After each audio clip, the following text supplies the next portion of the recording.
As a business owner, do you struggle with developing an investment strategy that can allow your retained earnings to grow in a tax-efficient manner within your corporation? Are you frustrated by the high income tax rates on investment income within your company, especially with the new passive income rules? Do you believe that income tax rates could go higher in the future? Do you believe they could go way higher? Well, by the end of this video, I will provide you an overview of a strategy called the Insured Retirement Plan that will allow you to use the progressive nature of our income tax rules to accumulate money tax-free and to generate an income tax-free in retirement. Welcome to the Goldring Financial YouTube channel. My name is Rick Goldring of the Bay West Group. For the most insightful information on wealth and risk management strategies for business owners, including doctors and dentists, subscribe to the Goldring Financial YouTube channel and hit the notification bell to be notified of when I upload new videos. Now, when corporate funds are invested in stocks, bonds, mutual funds, or GICs inside a corporation, all the income is subject to tax. And in the case of interest income, it's taxed at a rate just over 50%. Now, if you have more than $50,000 of investment income in your corporation, the income in excess of the $50,000 can have an impact on your small business deduction, further impacting the amount of income tax you must pay. Now, the good news is there is a strategy called the Insured Retirement Plan that can allow you to grow your money tax-free within a participating whole life insurance policy to create tax-free retirement income. Now, with a participating whole life policy, there's a guaranteed premium, guaranteed death benefit, and a guaranteed cash value that typically increases in value every year. In addition, a participating policy shares in the earnings of the life insurance company's participating account. And those participating accounts are managed like pension funds. It's a combination of different assets, including common and preferred shares, government and corporate bonds, along with real estate and some other asset classes. Now, each year a dividend is paid out based on the earnings inside the policy, along with the claims experience and the expenses. Now, the dividends are not guaranteed. The dividends can and have fluctuated and will fluctuate both up and down. And the major Canadian companies have been paying dividends for well over 100 years on their participating policies. Now, in most cases, the dividends each year are used to buy more life insurance, or what's called paid up additions, which generates more cash value. And all the cash value that builds inside a policy grows completely tax sheltered.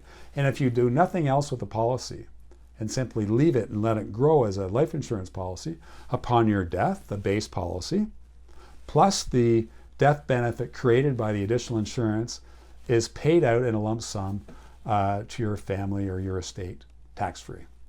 So let's look at an example of Mark Jones. He's age 50, he's a male, he's a non-smoker, and he knows the value of life insurance. He wants to have life insurance to help cover off his estate if he should die prematurely. He likes the idea of building up an estate for the long run, assuming he lives to life expectancy and beyond. He is interested in generating tax-free earnings inside his company, and he is interested in supplementing his retirement income. So Mark has $100,000 a year for this particular strategy. He wants to retire at 70. He wants to back off and slow down at 60. So he can commit $100,000 a year from age 50 to age 60, or $1 million. So after 10 years, the death benefit on the policy, based on the current dividend scale, is built to $3.2 million. And the cash value, based on the current dividend scale, is just over $1.1 million. So assume Mark fully retires at age 70. He can assign the policy to a bank, and he can let the bank lend him money every year, tax-free. And he does not have to pay the interest back while he's alive.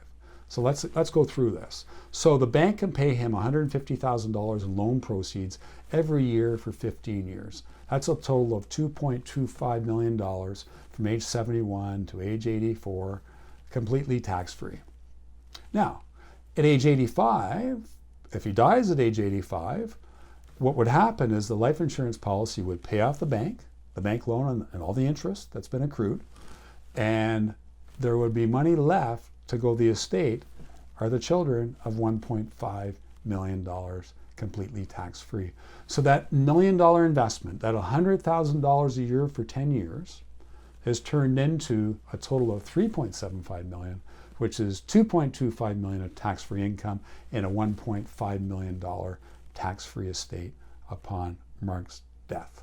Now, if we compare the Insured Retirement Plan in this example to using $100,000 a year to invest in a bond portfolio or a GIC portfolio at 5%, if you can get 5%, and with tax at just over 50%, and you try to replicate the income that's generated by the Insured Retirement Plan, you run out of money after about 8.5 to 9 years.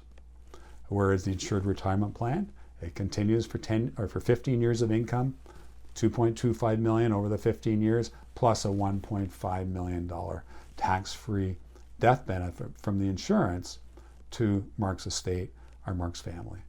If you'd like to discuss if the Insured Retirement Plan fits into your overall financial planning, click on the link below to arrange for a complimentary introductory meeting with me. This will give you and me the opportunity to determine if there's a fit between my services and your situation. Also, if you like the video, please give it a thumbs up and don't forget to subscribe to my channel. Share it with a friend. Thanks for watching. For the most insightful information on wealth and risk management strategies for business owners, including doctors and dentists, subscribe to the Goldring Financial Leadership YouTube channel.